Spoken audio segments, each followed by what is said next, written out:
Hola de nuevo chicos, vamos a continuar con las reacciones de alquenos y ahora vamos a ver la adición de halógenos alquenos.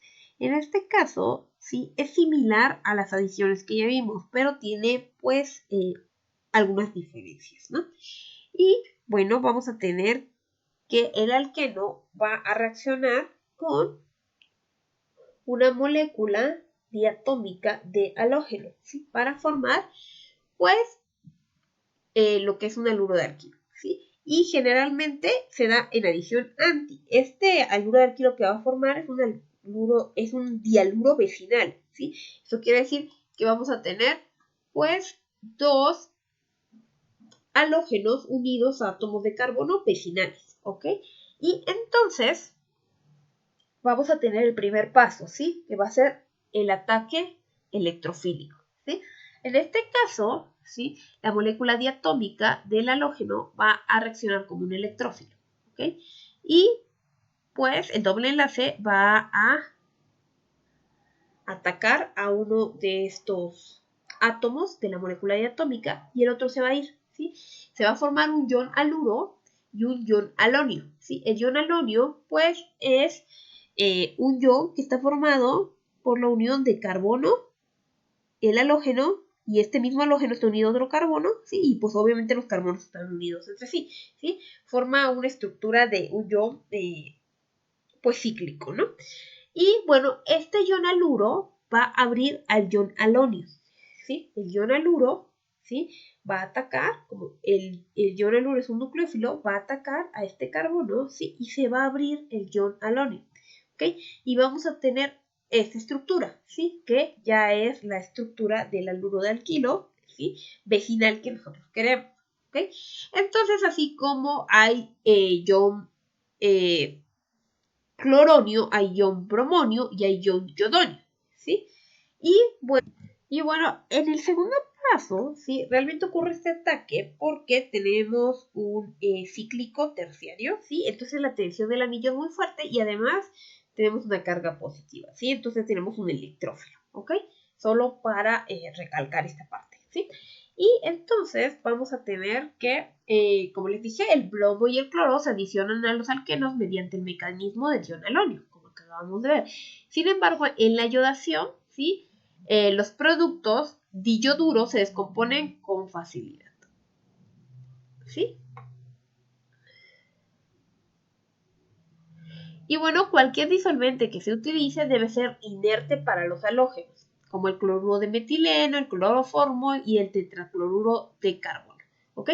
Y bueno, aquí tenemos la adición de bromo a propeno. Sí, vamos a tener un ataque electrofílico, ¿ok? Y el doble enlace va a atacar entonces pues a la molécula diatómica del bromo, ¿sí?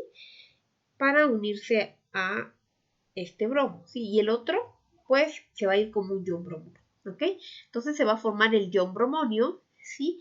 Y este ion bromonio, recuerden que el ion bromuro va a atacar a uno de los carbonos, ¿sí? Y se va a romper el enlace, ¿ok? Entonces vamos a tener aquí el 1,2 dibromopropano, ¿ok?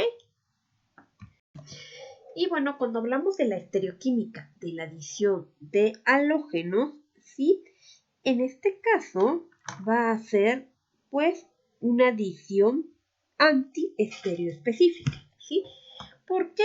Porque resulta que el nucleófilo va a atacar en la parte posterior, ¿sí? A donde se encuentra el otro bromo. Entonces vamos a tener pues este tipo de estereoquímica, ¿no? Anti, ¿sí? Va a ser muy similar a el desplazamiento SN2, ¿sí? Y entonces la adición de halógenos, pues es un ejemplo de reacciones estereoespecíficas, ¿sí? En las que diferentes estereoisómeros de la materia prima, de los reactivos, van a producir diferentes estereoisómeros del producto, ¿ok? Entonces, aquí les digo, el ciclopentano va a reaccionar y va a producir la forma trans, ¿sí? La cis no se va a dar, ¿sí? Y vamos a tener un 92% de la forma trans.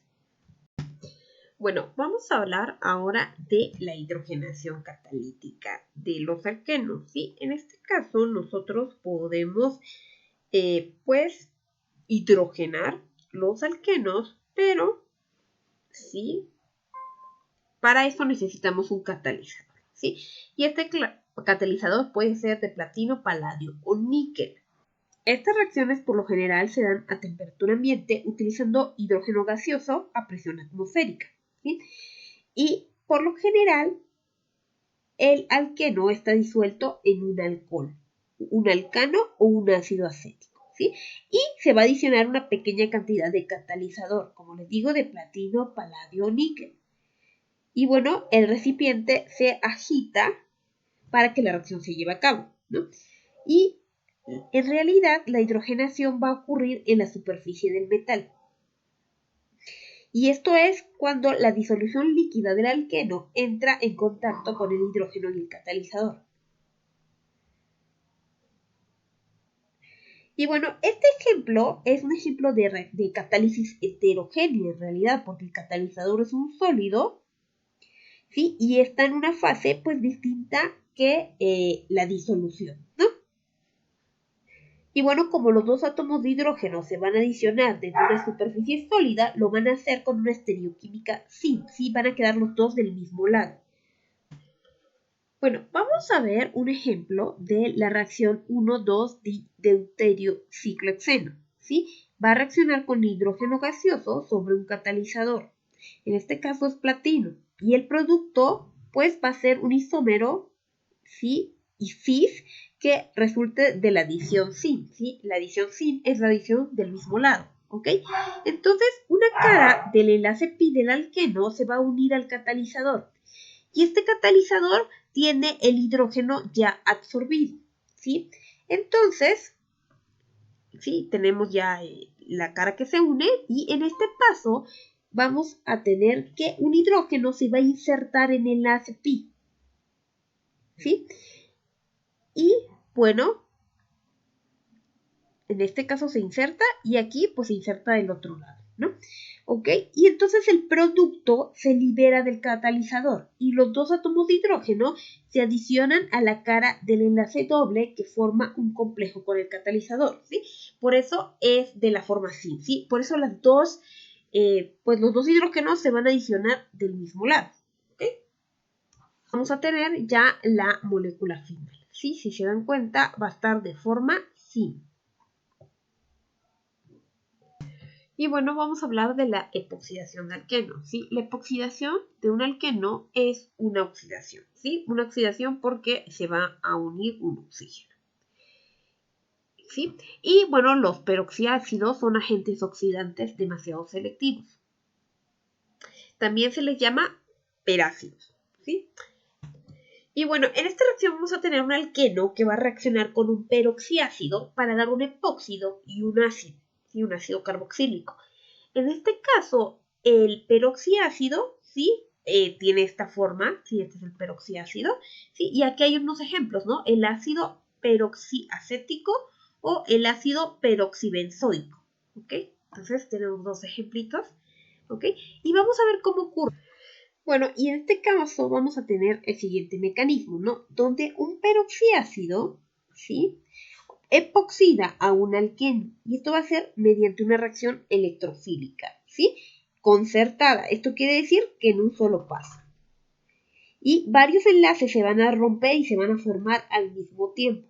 Y esto va a comenzar con el alqueno y el peroxiácido. Y vamos a tener que el doble enlace va a atacar a este oxígeno del peroxiácido, ¿sí? Al último oxígeno del peroxiácido, ¿ok? Y entonces, en este momento, ¿sí?